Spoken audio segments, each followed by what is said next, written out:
Dear students, मैं Suresh Chandra Sharma, assistant professor political science. आज की वीडियो में हम चर्चा करते हैं शक्ति की अवधारणा पर। शक्ति आधुनिक राजनीति विज्ञान की केंद्रीय अवधारणा है।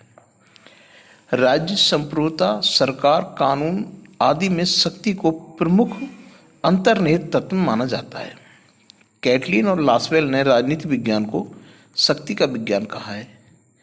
विलियम रॉबर्टसन राजनीति विज्ञान को समाज में शक्ति, उसकी प्रकृति, आधार प्रक्रियाओं, विषय विस्तार तथा परिणामों से संबंधित सामाजिक विज्ञान मानते हैं। शक्ति की अवधारणा की उपेक्षा नहीं की जा सकती। प्राचीन समय से लेकर और आधुनिक समय तक शक्ति राजनीति का एक केंद्रीय विषय रहा है। मैकियावेली, हॉब्स, कौटिल्य, हीगल, बोसांके आदि प्रमुख राजनीतिक चिंतकों ने शक्ति और उससे संबंधित तत्वों के अध्ययन की ओर विशेष ध्यान दिया है। वर्तमान समय में हम देखें, हंस जे मॉर्गेनथाउ, मैकाइवर, रॉबर्ट डहेल आदि ने शक्ति को विशेष महत्व दिया है। हम शक्ति के संबंध में कुछ परिभाषाएं देखते हैं कुछ विद्वानों की, जिनमें रॉबर्ट वायस्टेड जो हैं वो कहते हैं कि शक्ति बल प्रयोग की योग्यता है, न कि उसका वास्तविक प्रयोग। मैकाइवर शक्ति के बारे में कहते हैं कि शक्ति व्यक्तियों तथा व्यवहार को नियंत्रित करने, विनियमित करने तथा निर्देशित करने की क्षमता है। अर्नल्ड बेख्त कहते हैं कि शक्ति ऐसी योग्यता है जो अपनी इच्छा को क्रियान्वित कर सकती है। आर्गेनसी कहते हैं शक्ति दूसरे के आचरण को अपने लक्ष्यों के अनुसार प्रभावित करने की क्षमता है। गोल्डहैमर तथा सिल्क कहते हैं कि एक व्यक्ति को उतना ही शक्तिशाली माना जाता है जितना वह अपने लक्ष्यों के अनुरूप दूसरों के व्यवहार को प्रभावित कर सकता है। राजनीति शास्त्र में जॉर्ज कैटलिन वह पहला व्यक्ति था जिसने एक ऐसी व्यवस्थित सिद्धांत तथा संकल्पना संरचना का विकास किया जिसमें शक्ति की केंद्रीय भूमिका थी। मित्रों, अब हम शक्ति के प्रकारों पर थोड़ा सा प्रकाश डालते हैं। शक्ति के मुख्य रूप से 3 प्रकार होते हैं। नंबर 1 शारीरिक शक्ति,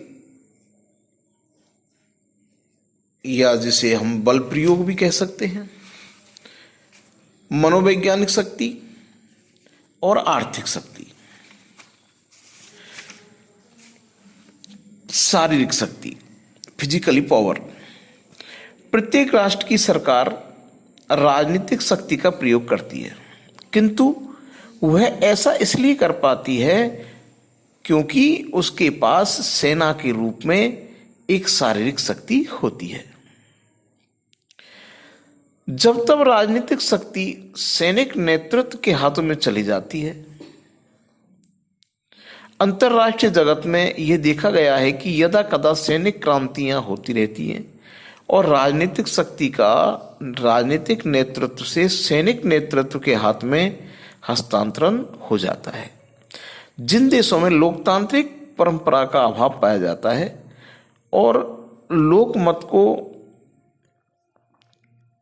अविज्ञा होती है, वहां सैनिक शासन सेना के बल प्रयोग पर शासन करते रहते हैं और आए दिन सैनिक क्रांतियां होती रहती हैं।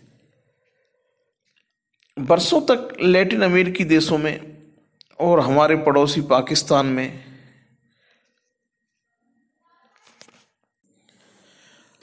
इन देशों में सेना राजनीतिक शक्ति को ग्रहण करके सत्ता पर काबिज हो जाती है। सैनिक शक्ति के रूप में हम थल सेना, वायुसेना, नेवी, विभिन्न हथियार, परमाणु शस्त्र आदि को सम्मिलित कर सकते हैं। सैनिक शक्ति के इस प्रकार विभाजन से राजनीतिक सत्ता को थोड़ी सुरक्षा प्राप्त होती है और बड़े देशों में आसानी से सैनिक क्रांति हो जाती है। तो कहने का मतलब ये हुआ कि जो फिजिकली पावर है, शारीरिक शक्ति है, वो ऐसी शक्ति होती है जो प्रत्यक्ष रूप से दिखाई देती है। अब हम बात करते हैं मनोवैज्ञानिक शक्ति की। मनोवैज्ञानिक शक्ति ऐसी प्रतीकात्मक सूचकों से मिलकर बनती है जो व्यक्तियों के मस्तिष्कों और भावनाओं को प्रभावित करती है। यह प्रचार माध्यमों के जरिए लोगों के विचारों और कार्यों को नियंत्रित करने का एक तरीका है। राज्य अंतर्राष्ट्रीय राजनीति में बड़ी ही चतुराई से मनोवैज्ञानिक शक्ति का प्रयोग करते हैं। जैसे अरब इजरायली युद्ध के समय इजरायल ने बड़ी चतुराई से यह घोषित कर दिया कि उसके पास परमाणु बम है, और उसकी इस घोषणा से अरब राष्ट्रों का मनोबल टूट गया। विभिन्न देशों में अपने स्वतंत्रता दिवस के समय परेड की जाती है और अपने नवीन आयुधों को सजा संवार करके वहाँ प्रदर्शनी निकाली जाती है। ये क्या है? ये भी एक मनोवैज्ञानिक शक्ति है।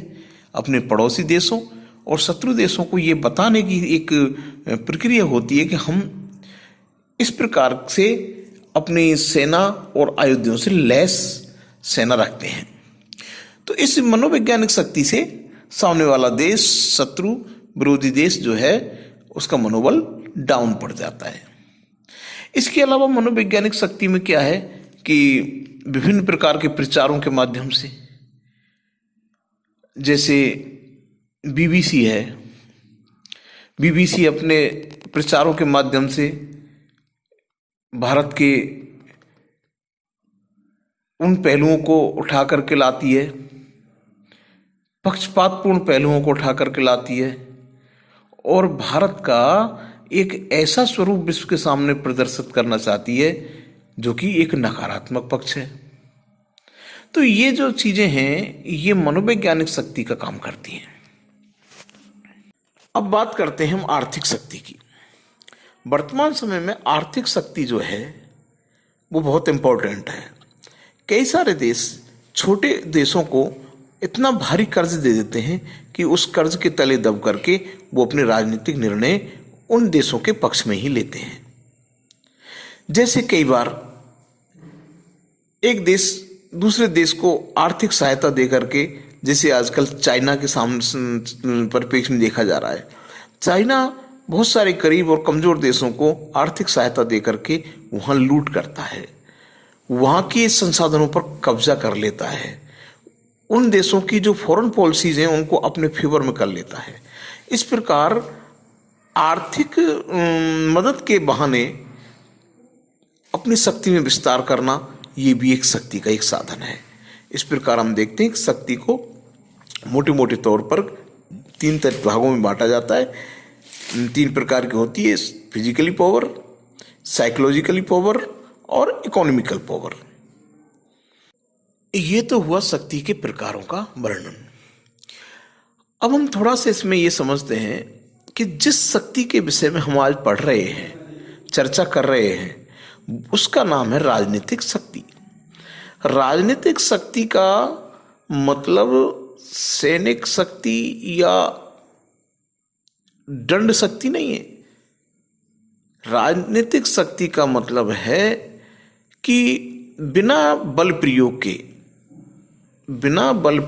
के अपने अनुसार दूसरे व्यक्ति को मोड़ लेना, बिना बल प्रयोग के अपनी इच्छा अनुसार अगले व्यक्ति का, अगले देश का कार्य व्यवहार मोड़ लेना राजनीतिक शक्ति कहलाती है।